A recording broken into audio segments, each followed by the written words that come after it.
नमस्कार मित्रांनो. मानवाच्या नातेसंबंधांमध्ये एक गोष्ट नेहमीच लक्षात येते. स्त्रिया जोडीदार निवडताना अनेकदा खूप विचारपूर्वक निर्णय घेतात.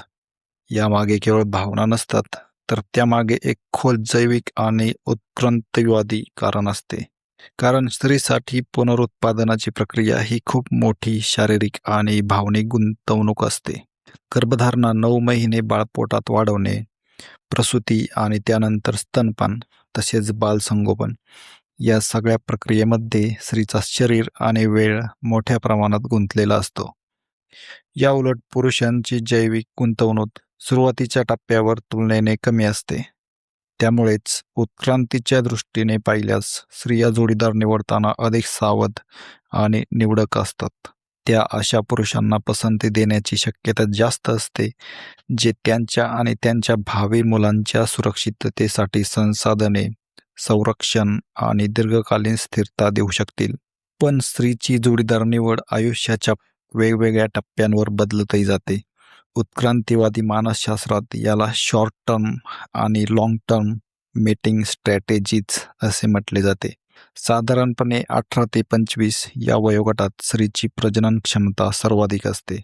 या काळात नैसर्गिकरित्या उत्तम जनुके असलेल्या पुरुषांकडे आकर्षण जास्त असू शकते. ताकदवान शरीरयष्टी, शारीरिक बळ, आत्मविश्वास आणि वर्चस्व दाखवणारे पुरुष हे चांगले आरोग्य आणि मजबूत जनुकांचे संकेत देतात असे मानले जाते.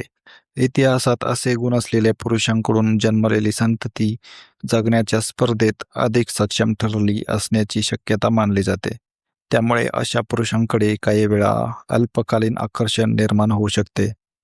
मात्र वय वाढत जात असताना स्त्रीची प्राधान्ये हळूहळू बदलू लागतात. साधारणपणे 25 नंतर जेव्हा आयुष्याबद्दल अधिक वास्तववादी विचार सुरू होतो, तेव्हा अनेक स्त्रिया स्थिर, जबाबदार आणि कमावणाऱ्या पुरुषांकडे अधिक आकर्षित होऊ लागतात. कारण असा पुरुष केवळ जोडीदार म्हणून नाही, तर कुटुंबासाठी आधारस्तंभ ठरू शकतो. आर्थिक सुरक्षितता, भावनिक स्थिरता आणि मुलांच्या संगोपनात सहभाग ही दीर्घकालीन नात्यासाठी अत्यंत महत्त्वाची गुणवैशिष्ट्ये ठरतात. याच संदर्भात काही संशोधनांमध्ये आणखी एक रोचक गोष्ट दिसून येते. स्त्रियांना दाढी-मिशी असलेले पुरुष अधिक आकर्षक वाटू शकतात. कारण दाढी-मिशीचा संबंध अनेकदा टेस्टोस्टेरॉन या संप्रेरकाशी जोडला जातो. टेस्टोस्टेरॉन हे पौरुषत्व, शारीरिक बळ आणि स्पर्धात्मकतेशी संबंधित मानले जाते. भरदार दाढी-मिशी असलेला पुरुष अनेकांना अधिक प्रौढ, प्रभावी आणि सामाजिकदृष्ट्या मजबूत व्यक्तिमत्वाचा वाटतो. काही अभ्यासांमध्ये असे आढळले आहे की दाढी असलेले पुरुष इतरांना वयाने अधिक मोठे, अधिक मर्दानी आणि काही प्रमाणात प्रभावी वाटतात. त्यामुळे दीर्घकालीन जोडीदार निवडताना दाढी-मिशी ही अप्रत्यक्षपणे स्थिरता, संरक्षण आणि संसाधने मिळवण्याच्या क्षमतेचा संकेत देऊ शकते. तसेच काही संशोधनानुसार एक रोचक फरकही दिसतो. अल्पकालीन आकर्षणाच्या बाबतीत काही स्त्रिया हलक्या स्टबल असलेल्या किंवा क्लीन शेवन पुरुषांकडे आकर्षित होऊ शकतात. पण दीर्घकालीन नातेसंबंधाच्या दृष्टीने पाहिल्यास भरदार दाढी-मिशी असलेले पुरुष अधिक विश्वासार्ह आणि कुटुंबकेंद्रित वाटू शकतात. आता एक प्रश्न अनेकदा विचारला जातो. काही स्त्रिया बॅड बॉय प्रकारच्या पुरुषांकडे का आकर्षित होतात? खरं तर स्त्रिया थेट गुन्हेगारी किंवा असुरक्षिततेकडे आकर्षित होतात असे नाही. त्या काही विशिष्ट गुणांकडे आकर्षित होतात, जे कधीकधी अशा पुरुषांमध्ये जास्त प्रमाणात दिसतात. उदाहरणार्थ, वर्चस्व, निर्भीडपणा, आत्मविश्वास आणि धोक्या पत्करण्याची तयारी. इतिहासात असे गुण असलेले पुरुष त्यांच्या गटात प्रभावी स्थान मिळवत असत. त्यामुळे त्यांच्याकडे संसाधने मिळवण्याची आणि कुटुंबाचे संरक्षण करण्याची क्षमता आहे, असा औचित्य संदेश जाऊ शकतो. शिवाय अशा पुरुषांना उच्च आत्मविश्वास आणि धाडस काही वेळा आकर्षक वाटू शकते. परंतु संशोधन असेही दर्शवते की अशा पुरुषांकडे आकर्षण बहुतेक वेळा अल्पकालीन असते. कारण जरी त्यांच्यात काही प्रभावी गुण दिसत असले, तरी दीर्घकालीन स्थिरतेच्या दृष्टीने ते धोकादायक ठरू शकतात.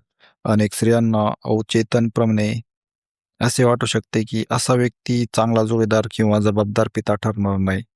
यामुळे सांस्कृतिक प्रभावाचाही मोठा वाटा आहे.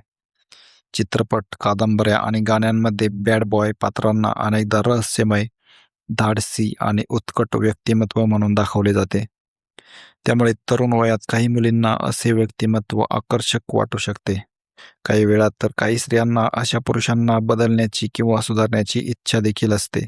पण शेवटी लक्षात ठेवण्यासारखी गोष्ट म्हणजे स्त्रिया प्रत्यक्षात गुन्हेगारी किंवा धोकादायक स्वभावाकडे आकर्षित होत नाहीत. त्या शारीरिक बळ, आत्मविश्वास आणि वर्चस्व या उत्क्रांतीतून आलेल्या गुणांकडे आकर्षित होतात. बॅड बॉय व्यक्तिमत्वात हे गुण अनेकदा अतिशय आक्रमक आणि अस्थिर स्वरूपात दिसतात. त्यामुळे ते अल्पकालीन आकर्षणासाठी प्रभावी ठरू शकतात, पण दीर्घकालीन नात्यासाठी नेहमीच योग्य असतीलच असे नाही. आणि सर्वात महत्त्वाचे म्हणजे उत्क्रांतीवादी मानसशास्त्र हे मानवी वर्तन समजावून सांगण्याचे केवळ एक सैद्धांतिक मॉडेल आहे. आधुनिक समाजात लोकांच्या नातेसंबंधांच्या निवडीवर संस्कृती, वैयक्तिक अनुभव, सामाजिक परिस्थिती आणि व्यक्तिमत्व यांचाही मोठा प्रभाव असतो. व्हिडिओ आवडला असल्यास व्हिडिओला लाईक करा आणि चॅनलला सबस्क्राईब करा. धन्यवाद.